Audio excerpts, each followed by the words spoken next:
A decade back, the middleweight sport bike class was a manufacturer's bread and butter. Due to the economic crisis we've been facing the last couple of years, the classes almost fell by the wayside. For 2013, bikes like the Triumph Daytona 675, which we introduced to you in the last episode, should spark some life back in the class. Not to mention, we've got a few other newer updated bikes, which should rejuvenate the category. Welcome to Sport Rider's 2013 Middleweight Sport Bike Comparison.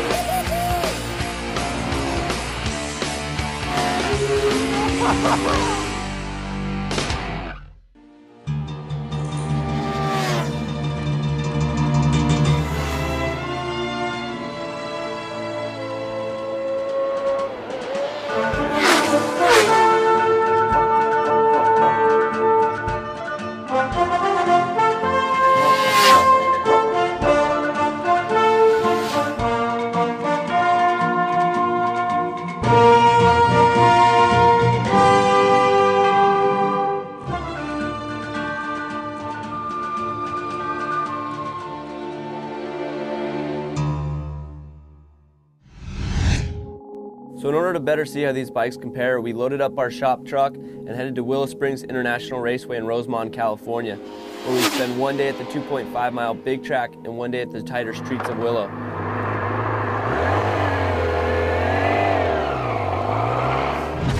The 2013 Yamaha R6 is basically the same motorcycle that we've tested this last couple of years. Yamaha hasn't really done too much R&D, but it's an overall great package as we've found in the past.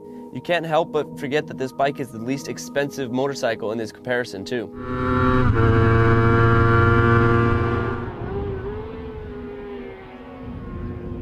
I'll be honest, like the first couple laps it just felt like it was just spinning the tire, but like it doesn't feel like it's sliding. It's just like, I can't tell if it's biting or if it's actually just sliding the thing, but it never like really steps out. It just feels like as I'm coming out of the corner, it's just spinning the thing.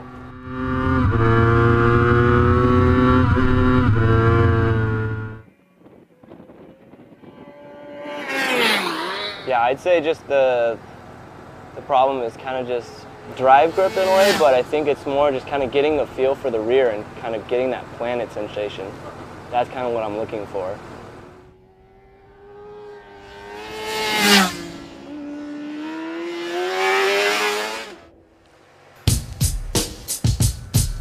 MV Agusta's F3 is one of the newest bikes to enter the middleweight category, and it's also one of the most electronically advanced bikes in the class.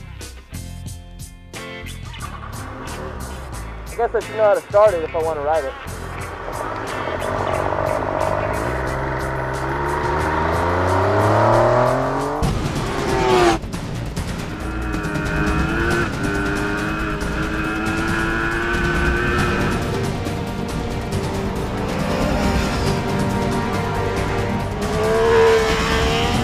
The F3 is definitely a fun bike to ride, and it's got a ton of personality, but it's not without its own problems. And most of those problems actually go back to those electronics. They're kind of abrupt and hard to manipulate with the control that MV's put on the left clip-on.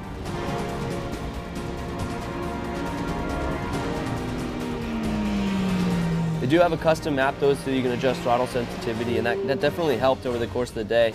Although we still had a problem with modulating the throttle because the ride-by-wire throttle is so abrupt.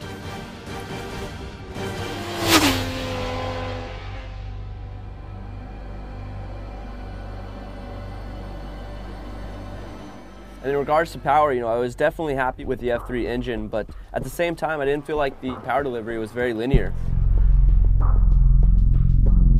The Suzuki GSX R600 is one of 3 bikes that isn't new or updated for 2013, but it's also Sport Rider's returning class champion.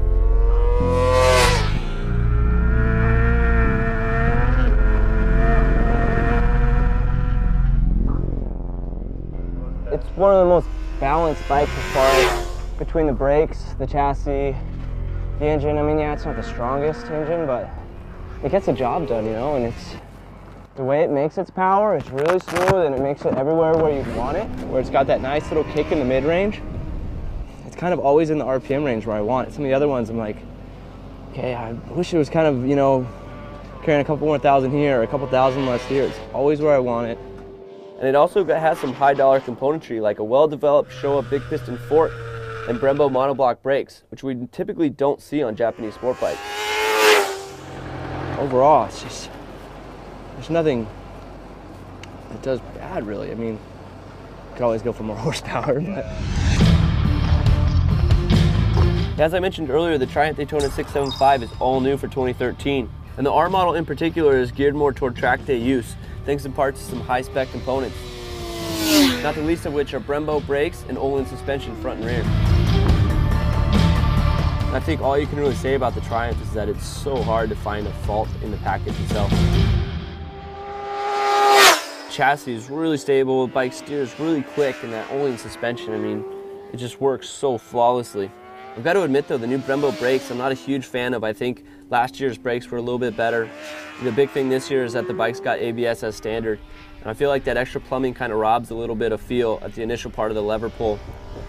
But other than that, I mean, really hard to find faults in this bike. That engine is so sweet. I mean, you got that top end power, you've also got that mid-range and low-end grunt.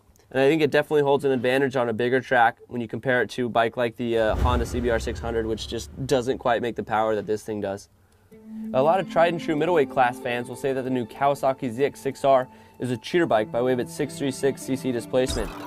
A lot of our local club racing organizations have already deemed this bike legal in 600 classes, and so we followed suit and are happy to have this thing as part of our comparison this year.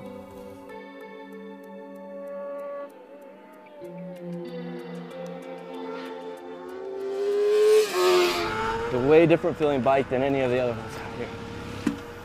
It's amazing that it goes as quick as it does. It really is. Like, you ride the thing, you just feel like you're just like riding this big couch.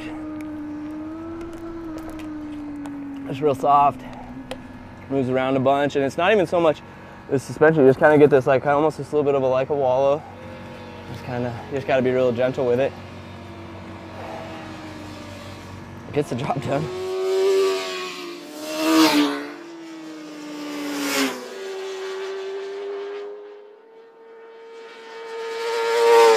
What's interesting though is that this bike is more geared towards street use, so we definitely didn't quite expect it to be as strong a performer on the racetrack.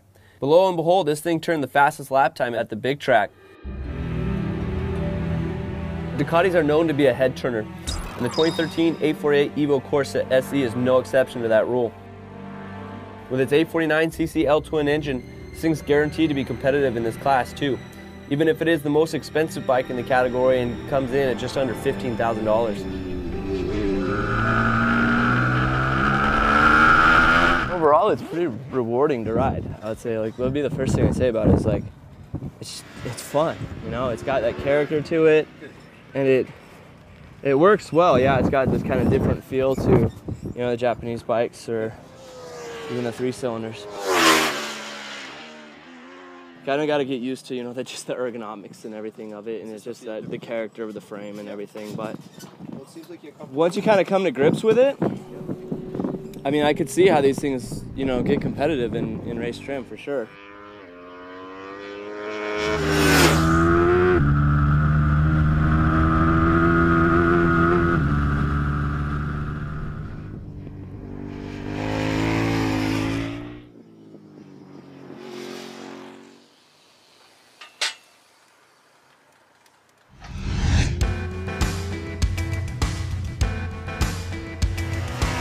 Honda's CBR600RR was the most recent middleweight bike to be updated.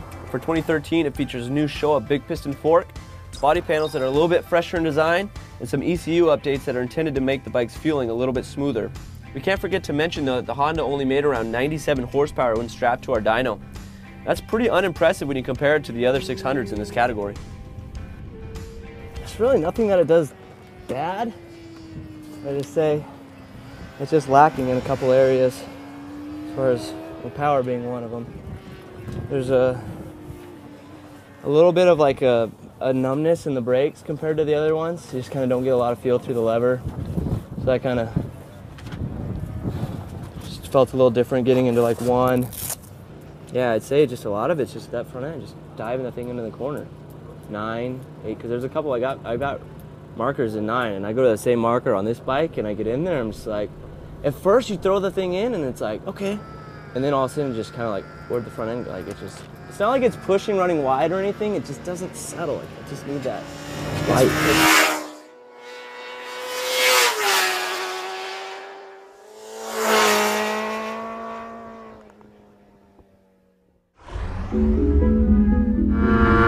These last 2 days of the track were nothing short of grueling, but I think with each lap we were better able to find the differences between each of these bikes. And it really came down to 3 models too: the Kawasaki ZX6R, Triumph Daytona 675R, and Suzuki's GSX R600. So who won the battle of these bikes? Not surprisingly, it was Sport Rider's 2011 middleweight class champion, the Suzuki GSX R600, which again walked away the winner. There's a lot of reasons why we chose the GSX R600 as the winner of this comparison, but the biggest thing is that all of our test riders felt most comfortable on this bike, and they also felt like this was the bike that they can go quickest on at the racetrack without having to work too hard. And a lot of that goes back to the bike's killer Brembo brakes, that well-developed Showa suspension, and that really balanced chassis. The GSX-R may be at a displacement disadvantage in this category, but it's no doubt the best middleweight motorcycle that you can buy.